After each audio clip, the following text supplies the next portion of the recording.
अशफाक अहमद है। मैंने इस साल यूपीएससी में 140 सेकेंड रैंक सिक्योर किया है। मेरी स्कूलिंग जो है वो यवतमाल महाराज से ही हुई है। प्राइमरी मेरी जो है वो जफ़रनगर की ज़िला परिषद स्कूल से कंप्लीट हुई है। उसके बाद हाई स्कूल मैंने गवर्नमेंट कॉलेज से अपनी कंप्लीट की है। ग्रेजुएशन जो है वो मैंने पुणे के आज़म कैंपस से अपनी कंप्लीट की थी बीएससी मैथमेटिक्स में। 12th के बाद ही मैंने ये डिसाइड कर लिया था कि मुझे यूपीएससी करनी है। इंस्पिरेशन इसकी मुझे अपने मामू के थ्रू मिली, जो सेवा एनजीओ के सेक्रेटरी है। उन्होंने मुझे जो है वो इंट्रोड्यूस करवाया कि एक आईएएस ऑफिसर होता क्या है, उसके लिए आपको किस तरीके से प्रिपरेशन करनी है, ये सब चीज़ें। तो मैंने वहाँ से डिसाइड कर लिया था कि मुझे अब यूपीएससी करनी है। तो फिर ग्रेजुएशन के फ़ौरन बाद ही जो है वो मैंने अपनी प्रिपरेशन स्टार्ट कर दी थी यूपीएससी के लिए। पहले मैंने जो है वो अपना फर्स्ट अटैम्प्ट मुंबई से दिया था, हज हाउस से। सेकेंड अटैम्प्ट के लिए से मैं दिल्ली चली गई, जिसमें हमदर्द स्टडी सर्कल से जो है वो मैंने अपना सेकेंड अटैम्प्ट दिया। और फाइनली जो मेरा ये वाला अटैम्प्ट रहा है, जिसमें मुझे फाइनली सक्सेस मिली है, वो मैंने जामिया मिल्लिया इस्लामिया से दिया है, आरसीए में। मेरी ये जो पूरी जर्नी रही है उसमें बहुत सारे उतार चढ़ाव रहे हैं, लेकिन जो है मेरी फैमिली का सपोर्ट बहुत ज़्यादा इसमें रहा है, स्पेशली मेरे पेरेंट्स का। मैं फाइनेंशियली थोड़े हम्बल बैकग्राउंड से बिलोंग करती हूँ। मेरे पापा जो है वो ऑटो रिक्शा ड्राइवर है, लेकिन फिर भी उन्होंने कभी मुझे ये एहसास नहीं होने दिया कि हमारे पास रिसोर्सेज की कमी है। उन्होंने हमेशा मुझे सपोर्ट किया है। मेरी जो मदर है, उन्होंने मुझे हमेशा सपोर्ट किया है। कहीं ना कहीं मैं जो एक पेट्रियार्कल सोसाइटी से बिलोंग करती हूँ, इसके बावजूद भी कभी मेरे पेरेंट्स ने मुझे ऐसा महसूस नहीं होने दिया कि तुम लड़की हो, तुम ये नहीं कर सकती। उन पे दूसरों का भी प्रेशर था, फिर भी उन्होंने इस प्रेशर को हैंडल करते हुए मुझे सपोर्ट किया है। मेरी पूरी फैमिली, फ्रेंड्स, टीचर्स, सब ने मुझे इस जर्नी में जो है वो बहुत ज़्यादा सपोर्ट किया है। मैं अपनी प्रिपरेशन की बात करूँ तो ये मेरा 4th अटैम्प्ट था, तो इससे आप अंदाज़ा लगा सकते हैं कि जर्नी बहुत ज़्यादा डिफ़िकल्ट रही है। फेलियर्स बहुत सारे आए इसमें, लेकिन मैंने इस जर्नी में एक चीज़ सीखी है कि आपको पेशेंस और कंसिस्टेंसी जो है वो कभी इन दोनों चीज़ों का साथ नहीं छोड़ना है।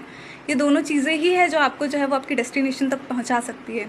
आपके पास फेलियर्स आएंगे, बहुत सारे आएंगे, लेकिन आपको उन फेलियर्स से सीखना है कि आपकी गलती कहाँ हो रही है और आगे बढ़ना है।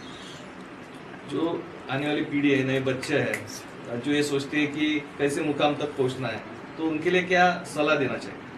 मैं यही कहना चाहूँगी कि आप कभी ये मत सोचें कि आपने जो सपना देखा है वो पूरा होगा या नहीं। कभी कभार ऐसा होता है कि हमारे पास जो है वो बहुत सारे बैरियर्स होते हैं। कभी फाइनेंशियली जो है वो हम अच्छे स्ट्रॉन्ग बैकग्राउंड से बिलोंग नहीं करते, तो हम सोचते हैं हम कर नहीं पाएंगे, लेकिन कहीं ना कहीं से आपको सपोर्ट मिल ही जाता है। अगर मैं अपना एग्जाम्पल दूँ तो जो सेवा एनजीओ है, उसके थ्रू जो है वो मुझे बहुत फाइनेंशियली सपोर्ट मिला है।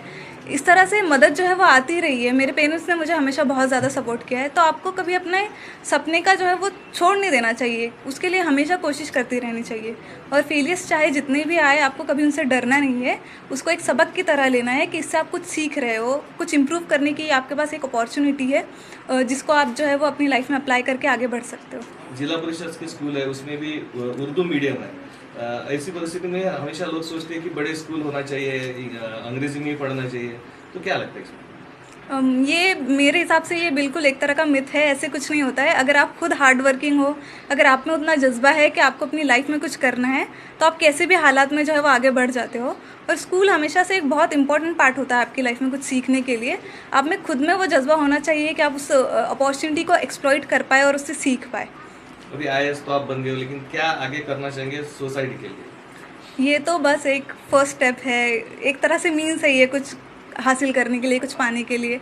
तो ये एक तरह से मेरे लिए मीन्स है कि मैं सोसाइटी को सर्व कर सकूँ, सोसाइटी में जो अंडर प्रिविलेज्ड सेक्शन है उनके लिए कुछ कर सकूँ, स्पेशली गर्ल्स के लिए, क्योंकि मैं रिलेट कर सकती हूँ कि एक लड़की के लिए कितना मुश्किल होता है आगे बढ़ना और कुछ अचीव करना। तो मैं कोशिश करूँगी कि मैं एजुकेशन और हेल्थ केयर जो है उस पर ज़्यादा अपना फोकस करूँ और सोसाइटी के लिए कुछ कर पाऊँ।